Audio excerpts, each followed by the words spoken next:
जय हिंद। आज हम बात करने वाले हैं एक गैंगस्टर के बारे में जिसका नाम अमित साहू है, जो हाल फिलहाल में झारखंड की पुलिस ने इनकाउंटर करके उसको मौत के घाट उतार दिया है। आज हम इसके बारे में बात करेंगे। मोबाइल दुकान से अपराधियों तक के संपर्क में कैसे आया और झारखंड से लेकर छत्तीसगढ़ तक का कनेक्शन कैसे रहा, आज हम इसके बारे में बात करेंगे। झारखंड पुलिस ने गैंगस्टर अमन साहू का इनकाउंटर कर दिया। एक दिन पहले तक अमन रायपुर की सेंट्रल जेल में बंद था। आरोप ये भी वो जेल से गैंग भी ऑपरेट कर रहा था। इसी के चलते 2021 के बाद उसे 11 अलग अलग जेल में शिफ्ट किया गया था। झारखंड के साथ ही छत्तीसगढ़ में भी हुई फायरिंग के वारदातों में गैंगस्टर अमन के तार जुड़े थे। ऐसे ही एक मामला राजधानी रायपुर के तेलीबांधा थाना इलाके का था। यहाँ 13 जुलाई 2024 PRA ग्रुप के गेट पर बाइक सवार दो नकाबपोशों ने गोली चलाई। इसके बारे में हम ये भी जानकारी देंगे। छत्तीसगढ़ से जुड़ी वारदातों में गैंगस्टर अमन का क्या कनेक्शन रहा और कैसे रायपुर लाया गया और फिर कैसे वापस ले जाने के दौरान उसे इनकाउंटर में ढेर कर दिया गया। सोमवार की रात 8:15 गैंगस्टर अमन साहू को रायपुर सेंट्रल जेल से बाहर निकाला गया। 8:15 झारखंड पुलिस की गाड़ी उसे रायपुर सेंट्रल जेल परिसर से लेकर झारखंड के लिए रवाना हुई। पलामू SP रिश्मा रमेशन के मुताबिक अमन साहू को NIA के मामले में ATS की टीम रायपुर जेल से ला रही थी। जैसे ही स्कॉर्पियो चैनपुर रामगढ़ रोड के अन्नाहरी डोहड़ा घाटी पहुंची, अमन साहू के साथियों ने उसे छुड़ाने के लिए स्कॉर्पियो पर बम फेंका। घटना मंगलवार सुबह 9:15 बजे की है। SP रिश्मा रमेशन ने बताया कि बमबाजी के बाद अमन साहू ने हवलदार राकेश कुमार के हाथ से राइफल छीनकर फायरिंग की कोशिश की। तभी जवाबी कार्रवाई में उसे मार गिराया गया। हवलदार की जांघ में गोली लगी है। हवलदार का इलाज MMCH पलामू में चल रहा है। अमन साहू उससे पहले 148 दिन तक रायपुर की जेल में रहा था। तेलीबांधा थाना इलाके में कंस्ट्रक्शन कारोबारी प्रहलाद राय अग्रवाल पर फायरिंग केस में अमन का नाम आया था। पुलिस ने जांच की तो पता चला अमन झारखंड की चाईबासा जेल में बंद है। रायपुर पुलिस ने कागजी कार्रवाई की और चाईबासा जेल से उसे रायपुर लाने के लिए रवाना हुई। अमन 20 से ज्यादा अफसरों की कस्टडी में रायपुर लाया गया था। पुलिस अधिकारियों ने मीडिया को बताया अमन लॉरेंस बिश्नोई का भी करीबी है। पूछताछ में उसने कई और राज भी खोले हैं। तेलीबांधा केस के अलावा ये 3 और फायरिंग की वारदातों में इसका नाम था। रायपुर में भी इन वारदात के पीछे गैंगस्टर अमन का ही कनेक्शन रहा। गैंगस्टर अमन साहब से पूछताछ करने वाले अधिकारियों ने बताया कि आरोपी अमन साहू झारखंड जेल से गैंग के सदस्यों से बात करने के लिए टेलीग्राम सिग्नल ऐप का इस्तेमाल करता था। व्हाट्सएप कॉलिंग का इस्तेमाल उसने बहुत कम ही किया है।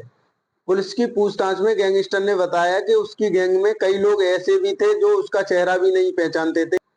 गिरफ्तारी से पहले वो अपना पूरा नेटवर्क फोन की मदद से चलाता था। उसके पकड़े जाने के बाद उसके निर्देश पर मयंक पूरा नेटवर्क चलाने लगा। अमन साहब काम की जानकारी मयंक को देता था। मयंक मलेशिया से बैठकर गैंग की बाकी सदस्यों को काम की जानकारी देता था। गैंग के सदस्य जो कई गुटों में हैं, वो सभी काम को उठाते थे और वारदात को अंजाम देते थे। जिस गैंग को काम मिलता था उस गैंग का मुखिया सीधा मयंक को प्रोग्रेस रिपोर्ट देता था।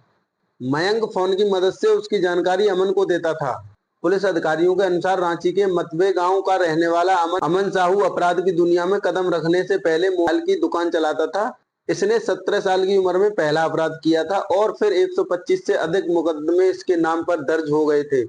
रिपोर्ट्स के अनुसार कुख्यात गैंगस्टर अमन साहू पहली बार 2019 में गिरफ्तार हुआ था। अमन पहली बार जेल फर्जी सिम बेचने और मारपीट करने के मामले में गया था। अमन का गिरोह रांची के अलावा रामगढ़, चतरा, धनबाद, हजारीबाग, पलामू, लातेहार और बोकारो में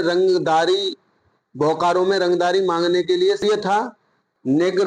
गिरोह कॉल माइनिंग कंपनियों, कोयला व्यवसायी और ट्रांसपोर्टर, बिल्डर, ठेकेदार और कारोबारियों को रंगदारी के लिए टारगेट कर रहा था।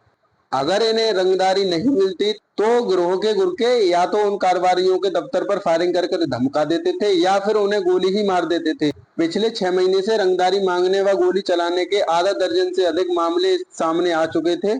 अमन गिरोह के खौफ से कई कारोबारियों ने अब घर से निकलना भी कम कर दिया था और डर लगा रहता था कि कहीं उन पर कोई रंगदारी नहीं देने को लेकर फायर न कर दे। गैंगस्टर अमन साहू के खिलाफ राष्ट्रीय जांच एजेंसी ने 20 जून 2024 को बड़ी कार्रवाई की थी। NIA ने अमन के कई ठिकानों और उसके करीबियों के रेड मारकर दस्तावेज जब्त किया था। अमन साहब पर माओवादियों को समर्थन देने का अंदेशा जांच एजेंसियों ने जताया था। गैंगस्टर अमन साहू कौन था जो झारखंड पुलिस ने इनकाउंटर में मार दिया था? अमन साहू रांची के छोटे से गांव मतवे का रहने वाला था। अमन पर अलग अलग थानों में कम से कम 125 केस दर्ज थे। पहली बार 2019 में यह गिरफ्तार हुआ, लेकिन 29 सितंबर 2019 को ही फरार हो गया। 3 साल बाद जुलाई 2022 में दोबारा गिरफ्तार किया गया। जेल से ही गैंग को ऑपरेट करने की भी बात सामने आई थी। अमन की आधुनिक हथियारों के साथ कई फोटो भी दिखी थी। तो ये थी इसकी पूरी जानकारी। मोबाइल दुकान से अपराधियों के संपर्क में कैसे आया, झारखंड से लेकर छत्तीसगढ़ का क्या कनेक्शन रहा था, तो इसके बारे में ये पूरी जानकारी थी। यदि हमारी जानकारी आपको पसंद आई हो तो वीडियो को लाइक और चैनल को सब्सक्राइब जरूर करें। मिलेंगे अगली वीडियो में, जब तक के लिए जय हिंद।